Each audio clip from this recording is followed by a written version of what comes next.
My Sweet Imo vous emmène à la rencontre des Global City Makers. Eh bien, on se retrouve en direct du premier forum Global City Makers et je suis avec une Global City Makers. J'ai le plaisir de recevoir Babette Derosière. Bonjour Babette. Bonjour. Alors Babette, vous êtes chef cuisinière, animatrice de télévision, mais aussi déléguée spéciale chargée de la Cité de la Gastronomie. Oui, en région Île-de-France. Oui. En région Île-de-France. Donc fait. C'est à ce titre que vous êtes invitée à ce premier forum. Absolument. Alors c'est important de nourrir la ville, c'est essentiel. C'est important de nourrir la ville et de nourrir tout court tout le monde, parce que la nourriture, il ne faut pas oublier que c'est de santé publique. L'alimentation, c'est la santé, c'est la vie. Donc si je choisis de faire la cuisine, c'est pas pour rien, parce que j'aime la vie aussi. D'ailleurs, il y a un proverbe chinois qui dit, alors là on n'est vraiment pas du côté de la vie, mais qui dit on creuse sa tombe avec ses dents. Donc c'est important de bien se nourrir. C'est important de bien se nourrir, d'avoir des assiettes équilibrées, de manger un petit peu de tout, de ne pas se cantonner uniquement à ce qu'on trouve, comme on dit souvent, c'est au cuco. Il faut aussi faire des liens et des ponts avec d'autres régions pour pouvoir manger un petit peu de tout, parce que la nature est tellement bien faite qu'on peut trouver des oranges en hiver, telle et telle région ne pas en trouver, et il y a une possibilité, grâce au transport, de manger tout ce qui se passe dans le monde, tous les produits qu'on trouve dans le monde. Je suis très pour ça, moi, le lien en cuisine, qu'il y ait des ponts avec d'autres pays. Et alors, qu'est-ce qu'on mangera, selon vous, dans quelques années? Eh bien, dans quelques années, je crois qu'on ira vers le végétal, je pense. Mais je pense que ça peut être quelque chose de très bien, parce que les gens... On parle des enfants, par exemple. Les enfants n'aiment pas tout ce qui est légumes. Ils n'ont pas la culture de manger des légumes. Et ça, c'est important. C'est pas en train de changer, ça, un petit peu?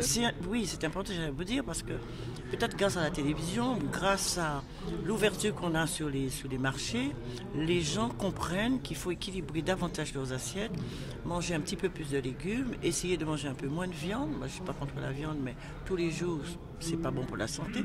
Manger du poisson, diversifier en quelque sorte leur alimentation.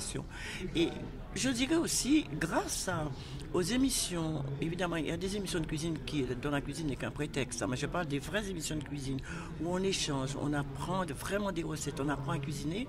Eh bien, ça a beaucoup apporté, parce qu'il y a des ménages qui ne cuisinaient pas et qui maintenant, tout le monde veut cuisiner, tout le monde veut préparer à sa façon des petits mets pour la famille et tout.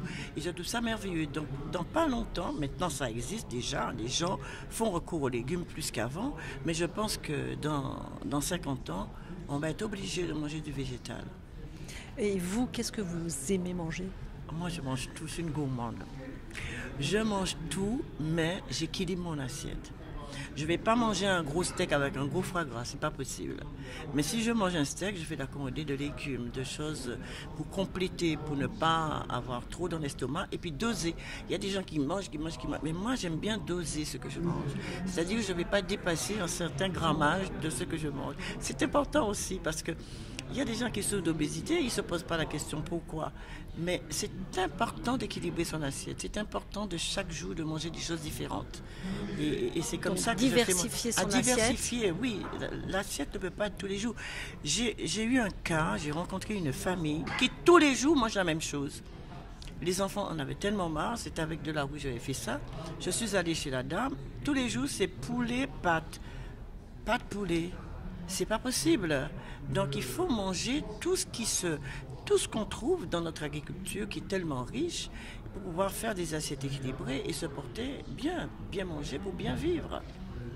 Merci beaucoup Babette. À très bientôt. Merci. Et puis confidentiellement, je vous dirais que je cherche une propriété.